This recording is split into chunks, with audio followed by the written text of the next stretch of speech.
Bonjour à tous et bienvenue sur notre chaîne YouTube Web Actu-Info. Aujourd'hui, nous allons vous entretenir sur une thématique un peu spéciale, faisant partie de l'actualité, et cela porte sur les perspectives du conflit russo-ukrainien. En passant, si vous êtes nouveau sur cette page, prière de vous abonner et aimer la page tout en activant la cloche de notification pour en recevoir les notifications de nos futures vidéos. Le conflit actuel en Ukraine a commencé en fin février 2022, lorsque les forces militaires russes sont entrées en Ukraine depuis la Biélorussie au nord, la Russie et la Crimée au sud. Avant l'invasion, 8 années de conflit opposent déjà les forces gouvernementales ukrainiennes et les séparatistes soutenus par la Russie dans l'est de l'Ukraine. Cette vidéo retrace les phases du conflit en question depuis l'invasion russe, qualifiée d'opération spéciale par Poutine de 2022. La principale raison de l'attaque russe contre l'Ukraine. Les intérêts économiques ont également motivé l'attaque russe contre l'Ukraine et son annexion du sud-est. Le contrôle des gisements de lithium du Donbass et des richesses céréalières de l'Ukraine donnerait à la Russie un yogué monopole sur le marché mondial. L'intérêt du conflit entre la Russie et l'Ukraine. La guerre russo-ukrainienne a débuté en février 2014. Suite à la révolution de la dignité en Ukraine, la Russie a occupé et annexé la Crimée à l'Ukraine.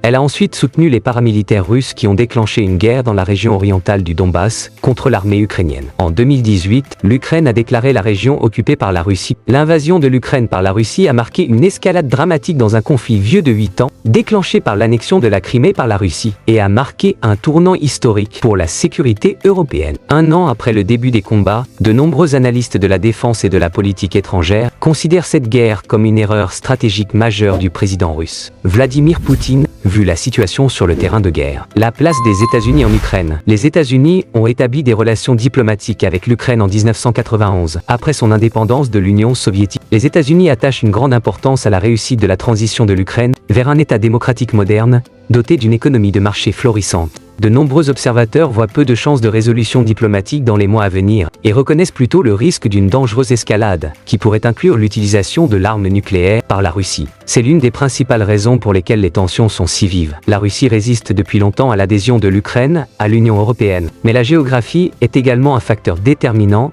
dans le déroulement de l'invasion. Moscou, après tout, a mené ses attaques par les airs, la terre et la mer. Face à la Russie, l'Ukraine a-t-elle une chance de résister ? Alors que l'ampleur de l'attaque devenait évidente et que l'armée ukrainienne s'efforçait de riposter, nombreux étaient ceux qui se demandaient si le pays serait capable de résister à la puissance militaire de son voisin. Face à une telle situation, une aide militaire et étrangère considérable a afflué en Ukraine. Les États-Unis ont mené la charge en fournissant du matériel et des armes, comme des javelots et des HIMARS. D'autres anciens États soviétiques, comme la Pologne, qui possédait un important matériel militaire soviétique et qui était elle-même déterminée à stopper rapidement l'intervention russe en Ukraine, ont notamment contribué à l'effort de guerre du côté ukrainien. L'invasion de l'Ukraine par la Russie constitue la plus grande menace pour la paix et la sécurité en Europe depuis la fin de la guerre froide. Le 21 février 2022, le président russe Vladimir Poutine a prononcé un discours étrange, exposant une longue liste de problèmes pour justifier l'opération militaire spéciale annoncée le lendemain. Si ces problèmes incluaient le différend de longue date concernant l'élargissement de l'organisation du traité de l'Atlantique Nord et la configuration de l'architecture de sécurité européenne de l'après-guerre froide, le discours était centré sur une question bien plus fondamentale, la légitimité de l'identité et de l'État ukrainien. Il reflétait une vision du monde que Poutine exprimait de longue date, soulignant l'unité profonde des Slaves orientaux, russes, ukrainiens et biélorusses, dont les origines remontent tous à la communauté médiévale, et suggérant que les États modernes de Russie, d'Ukraine et de Biélorussie devraient partager un destin politique aujourd'hui et demain.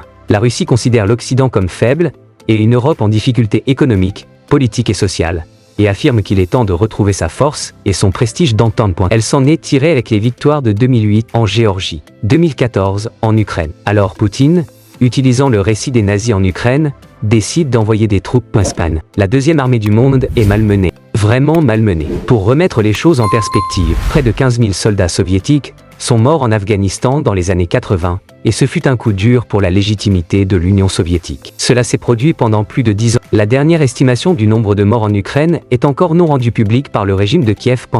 Le plus important était que la Russie ait pu s'emparer de terrains découverts, mais les Ukrainiens se sont repliés dans les zones urbaines, qui constituaient des pièges mortels pour les Russes. Après avoir tenté de prendre Kiev pendant un mois, les Russes se sont retirés et ont concentré leurs efforts à l'est, laissant derrière eux massacres et brutalités. Début des négociations.